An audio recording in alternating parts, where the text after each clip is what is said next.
What's up guys, welcome back to pilot school, and this week's episode is going to be all about the different styles of pilot stunts you can run. Now a lot of people, they make montages, but the entire montage will be the exact same style over and over and over again. So hopefully this tutorial will help a lot of pilots out there who like to make videos learn how to add variety to their videos just to make it a little bit more entertaining.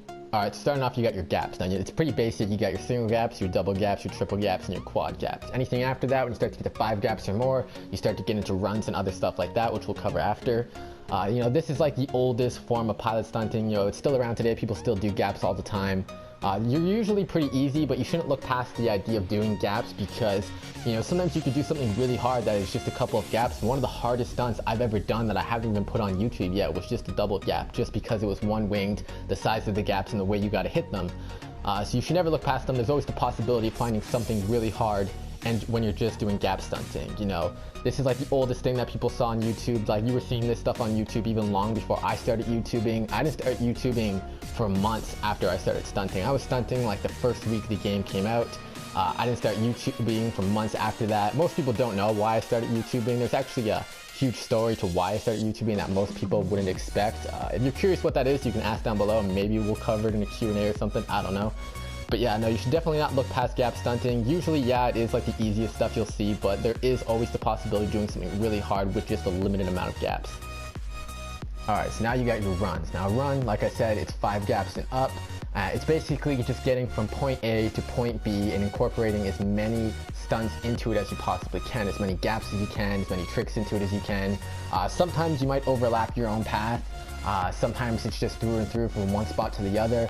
But yeah, it's pretty straightforward. It's just get from point A to point B as fancy as you possibly can in order to make a run. Alright, so after your runs, you got your webs. Now a web is similar to a run, except you're not trying to get from point A to point B. You might end up finishing in the same place you started. You're basically just going to one confined area and creating the most complicated path in there that you can, trying to see how long you can stay in there really. A lot of people have seen me do these at the hangars. The hangar is the most common place that you can do a web. A lot of people have seen me go in there before and they might think I did a web, but I actually did a run because the path only overlapped itself a single time. Like I said, the path with a run can overlap itself a single time, but you're still just going from point A to point B. A web is when you get in there and you overlap yourself multiple times, kind of like you're spinning a spider web, which is where it really got its name from. Alright, now we'll talk about loops. Now you all know what loops are, so I don't really need to explain what they are for pilot stunting, but I did want to put them in here to tell you guys that you guys really should try, incorporating them somewhere into your montage. A lot of people are like, oh, that's so easy, why would I put loops in there? You know what, it's one of those visually appealing things that I just wish I would see more of in montages. And you always can make it hard. If you're using a gap that's so small that you have to like perfectly line up with it and you're looping it, so that you basically, you're coming down on a curve, you can't really see the gap, you can't really line it up, but you're still hitting it perfectly every single time, you can make it really impressive, and it can still be really hard to do. So definitely don't look past it. Hopefully some of you guys will start adding them to your montages, and if you can do them with multiple people, then it's really going to be good. Next, we'll talk about back and forth. Now, back and forth is pretty cool because it's basically saying, I got this stunt down so well that I'm going to hit it twice. Now, back and forth is when you run either gap stunts or, a long run or runs, any kind of stunt at all, really, you can do this with. It's when you go from point A to point B as fancy as you possibly can, like normal, and then without breaking the stunt or flying away to turn around, you turn around inside the stunt and you come back the exact same path you took. Now you can switch up the style of flight that you're doing. You can switch into reverse, you can switch into one wing, but you still take the exact same path that you took on the way there to come back. Alright, so now we got precisions. Now precisions are funny because a lot of people ask me recently like, yo Mario, I've seen a lot of people do precisions, why aren't you doing precisions? If you've been around my channel since like the very beginning, precision landings is like the second montage that I ever put on there, where basically it's a long video and I basically went around the map to like every single section of the map and landed on every single thing. So to this day, there's nothing you can really land on that I haven't already landed on. So it's basically just like the map was basically destroyed by it, not even just by me, since I did it, like dozens of other pilots have done it, they've landed on everything. So there's literally nothing left in this map you can land on that's going to be an original precision landing. However, if you're going to do precisions, I don't recommend, making the whole stunt about the landing. Make a precision like a single section of the stunt, like, run a stunt and finish it with a precision, or, do what you saw and dominate it, and like halfway through the stunt, stick a precision and then drop back off of it and continue the stunt. Alright, now we'll talk about corkscrews. Now corkscrews, I'll be honest, you know, they're not that entertaining. They're visually appealing, but they're not very difficult on their own. Corkscrews were originally designed like 2 years ago by a pilot named Wheelman Mitch. Basically, you know, you can do it two ways. There's a number of locations on the map you can do it. You can either do it what you see I'm doing right now, flying along leveled with the ground, wrapping around an object as I move down it, or you can do it in reverse where you basically just drop down an object, continuously twirling around it, hitting the gaps as you go. Not that many locations to do it the second way, but there's a lot of locations to do it the first way. Off the top of my head, I can think of a dozen ways that I can mix this into a longer stunt, into something bigger, make this just a single part of the stunt.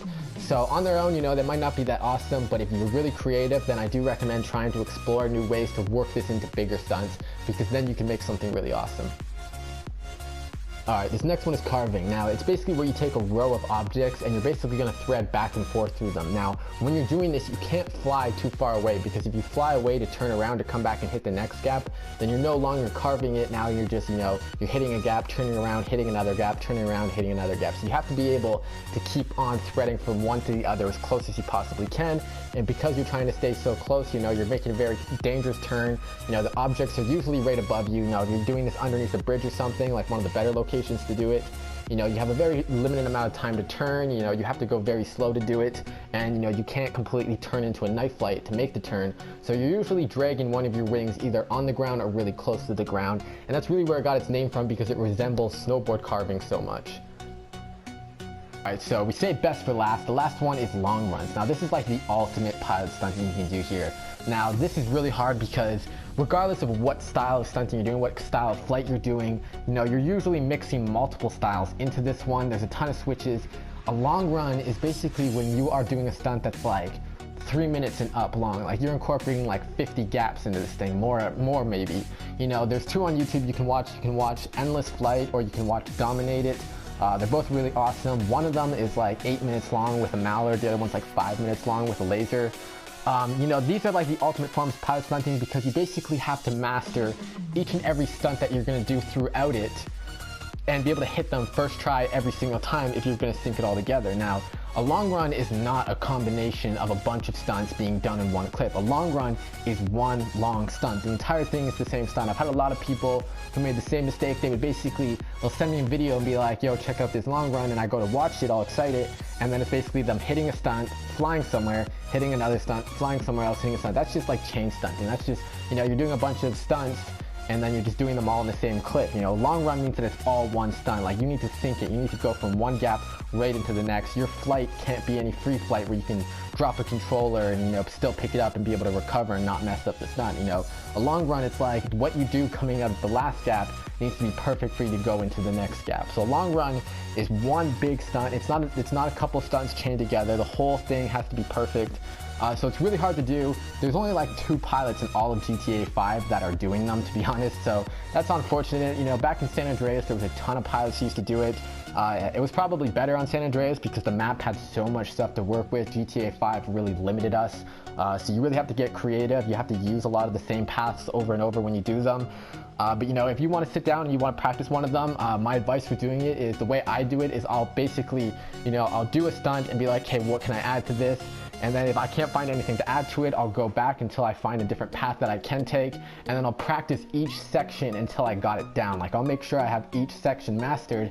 And then, you know, I'll practice going from one section to the next section, making sure I got like the sync all perfectly down. And then after I got each section mastered, then I'll run the whole thing in one long go. So that's my suggestion for if you're going to try it. I know pretty much all of you have never even tried a long run, but you know, if you really want to step up your pilot stunting game, then that's what you got to do. It's the best thing you can do. It's a lot of fun. It will up your game a lot, you know, so definitely give it a shot. Other than that, that wraps up this episode. If you haven't seen the video that you're looking in the background right now, it's from Dominate It. If you want to see the whole thing, go over to the Dominate video. It's only a few video backs on this channel. It's really epic. You guys will enjoy it. Other than that, this is Mario out.